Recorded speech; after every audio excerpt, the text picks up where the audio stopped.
Arena balapan motor liar di jalur 2 Jalan Endro Suratmin sekitar Tugu Perahu, Desa Sababalau, Kecamatan Tanjung Bintang, Lampung Selatan, digerebek polisi Minggu sore. Puluhan remaja yang mengendarai motor kocar-kacir melarikan diri karena takut ditangkap.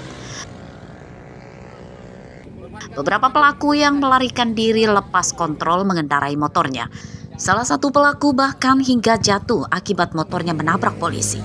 Ada juga motor yang jatuh ditinggalkan begitu saja oleh pemiliknya karena takut ditangkap.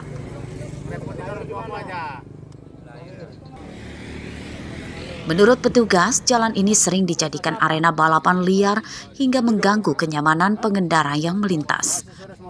Kami dari tim Patroli Perintis Presisi Polda Lampung sore ini mengamankan anak-anak di bawah umur yang sering menjadi problem warga masyarakat yang sering melintas di Jalan Tugu Perahu. Mereka ini yang sering melakukan balap liar di sini. Jadi ada 20 orang yang kita amankan berikut dengan kendaraannya. Ini dibawa ke Polda ini, Pak Danton? Didata? Ini akan kita bawa ke Polda Lampung untuk dilakukan penyelidikan lebih lanjut.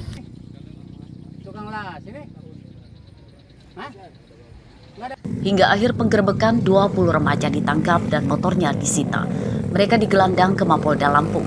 Menurut polisi, mereka akan dibebaskan setelah didata dan harus dijemput orang tuanya. Robi Laste melaporkan dari Lampung Selatan.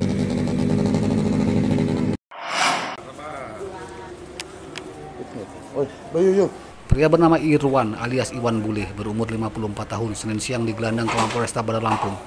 Pria warga Teluk Betung Utara ini ditangkap karena mengeroyok seorang pria yang dituduh sebagai cepu atau informan polisi hingga menyebabkan anaknya ditangkap polisi dalam kasus narkoba. Korban berinisial TPS. Korban dikeroyok tersangka bersama 7 orang kerabatnya saat korban berada di rumah kosnya di Tanjung Karang Timur, Bandar Lampung. Akibat pengeroyokan itu, korban sempat kritis di rumah sakit akibat menderita luka senjata tajam di beberapa bagian tubuhnya. Kesel, Pak. Keselnya? Ya, karena dia nggak selihatan lagi gitu, Pak. Alasannya? Iya kan, kita saling kenal. Terus? Dia sama anak saya semau maunya. Memang anak kita diapain? Ya dicepuin dia, Pak. Dicepuin, masalah narkoba. Iya. Kenapa nekat dalangin itu? Ya saya cuma mau ngasih pelajaran aja loh, Pak.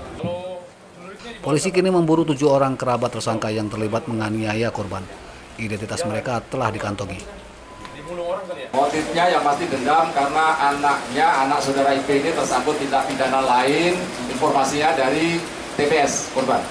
Memang sudah direncanakan aksi penganiayaan? Sudah direncanakan, otak pelakunya ya saudara IP.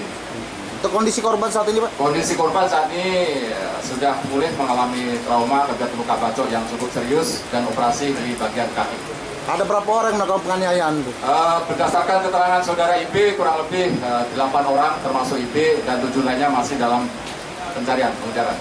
Polisi menyita pakaian korban sebagai barang bukti, sedangkan golok yang dipakai menganiaya korban masih dicari karena dibuang oleh tersangka. Akibat perbuatannya, tersangka Irwan kini harus menyusul anaknya di penjara. Tersangka dijerat pasal 170 KUHP tentang pengeroyokan dengan ancaman hukuman 7 tahun penjara. Robi Laste melaporkan dari Bandar Lampung.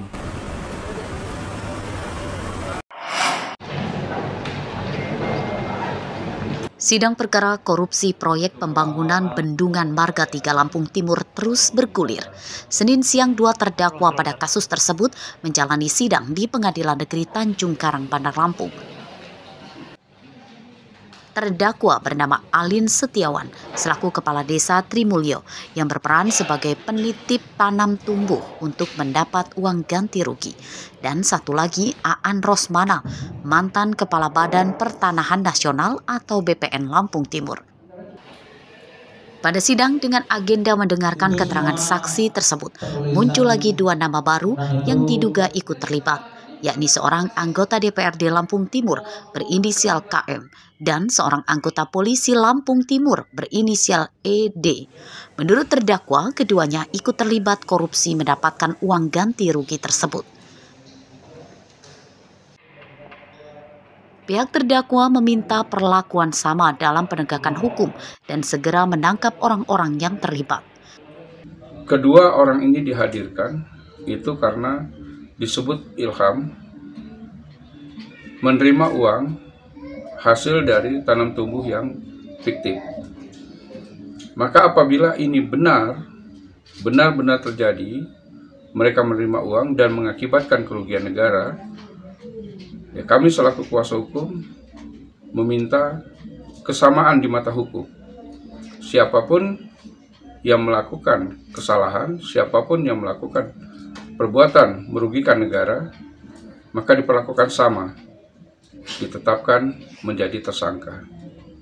Apabila ini benar-benar terjadi dan terbukti di persidangan. Dugaan korupsi proyek nasional pembangunan bendungan Marga 3 Lampung Timur menyeret 6 orang yang telah ditangkap. Mereka terlibat korupsi ganti rugi lahan dan tanam tumbuh yang merugikan negara hingga 43 miliar rupiah. Modus mereka menggelembungkan harga ganti rugi lahan dan meletakkan tanaman supaya mendapat tambahan uang ganti rugi tanam tumbuh. Arsadi Saputra melaporkan dari Bandar Lampung. Untuk kelengkapan